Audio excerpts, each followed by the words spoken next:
7 દિવસથી વરસાદી પાણી ભરાયેલા છે એ બજારો જેમાં વેપારીઓ એ વેપાર કરવા માટે આવે છે, ભૂલકાઓ ત્યાંથી ભણવા માટે જાય છે, પરંતુ પરિસ્થિતિ શું છે એ નરી આંખે જોઈ શકાય છે। અને આજ મુદ્દે પાટણના એમએલએ કિરીટભાઈ પટેલ આપણી સાથે જોડાઈ ચૂક્યા છે। કિરીટભાઈ, જે પ્રકારે આ સ્થિતિ છે, 7 દિવસો વીતી ચૂક્યા છે, શું કામ દૂરના ચશ્મા હોય ને એ વ્યક્તિને પણ દેખાય કે આ પરિસ્થિતિ શું છે, તો પ્રશાસન કેમ નથી જાગતું? બેન, બહુ સાચી વાત છે કે દૂરના ચશ્માને પણ દેખાય, પરંતુ સ્થાનિક નેતાઓને અને પ્રશાસનને અને નગરપાલિકાને આ દેખાતું નથી। અને આ વર્ષોથી સમસ્યા છે। કદાચ 1 કે 2 વર્ષની હોય તો બરાબર છે।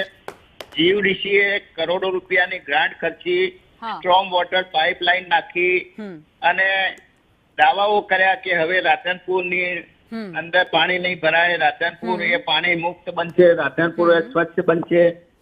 તો શું હજુ સુધી 7 દિવસ પૂરા થયા, ચાલુ વરસાદે પાણી ભરાય, વધુ વરસાદ આવે તો એ માની શકાય, પરંતુ એ પાણીનો નિકાલ એ ત્વરિત થવો જોઈએ।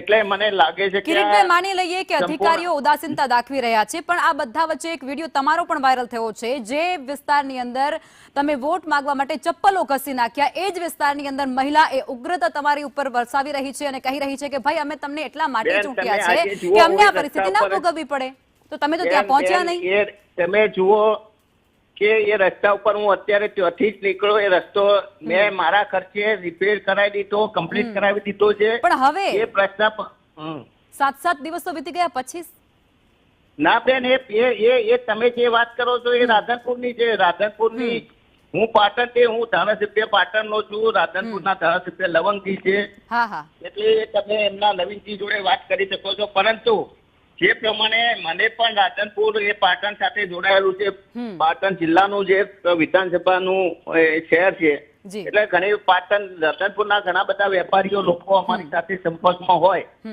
પણ રાધનપુરની જે પરિસ્થિતિ છે એ પરિસ્થિતિ બહુ ગંભીર છે। 7 દિવસ પછી પણ આ જે સમસ્યાનો અંત નથી આવ્યો। તમે પાટણની વાત કરી, પાટણમાં ગઈકાલે મારી જોડે મહિલાઓ મારી જોડે નહોતી આવી, મેં એ નગરપાલિકામાં ગઈ હતી, નગરપાલિકાના સોશિયલ મીડિયાના માધ્યમથી મને જાણવા મળ્યું, હું સામેથી જઈ અને એ સમસ્યાનો અંત લાવ્યો। હવે આ બધા વચ્ચે કિરીટભાઈ એ પણ સમજવું છે કે સત્તાધીશોના અને જે નેતાજીઓ છે એમના હાથ એવા તો કેવા બંધાયેલા છે કે એ લોકો તંત્ર પર દબાણ પણ નથી કરી શકતા।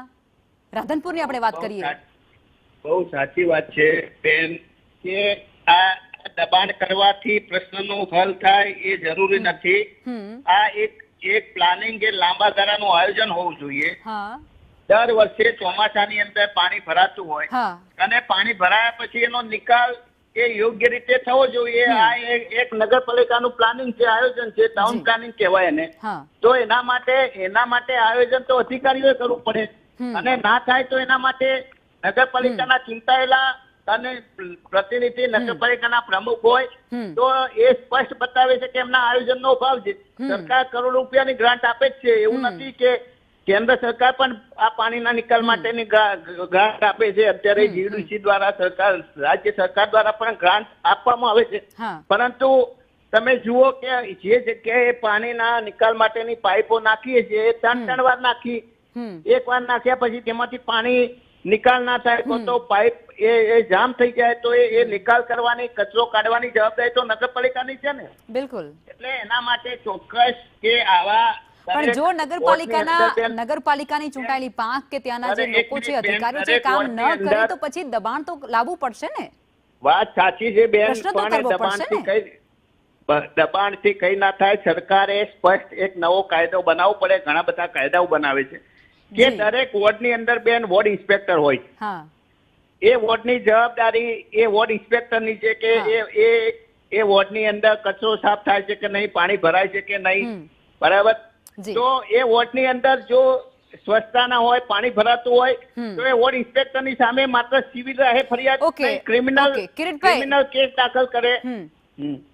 કિરીટભાઈ, આવા 1-2 ઉદાહરણ પૂરા પડે તો જ મને લાગે છે કે લોકો કિરીટભાઈ આપ અમારી સાથે જોડાયા અને આ બધા જ સવાલોના જવાબ આપ્યા આપનો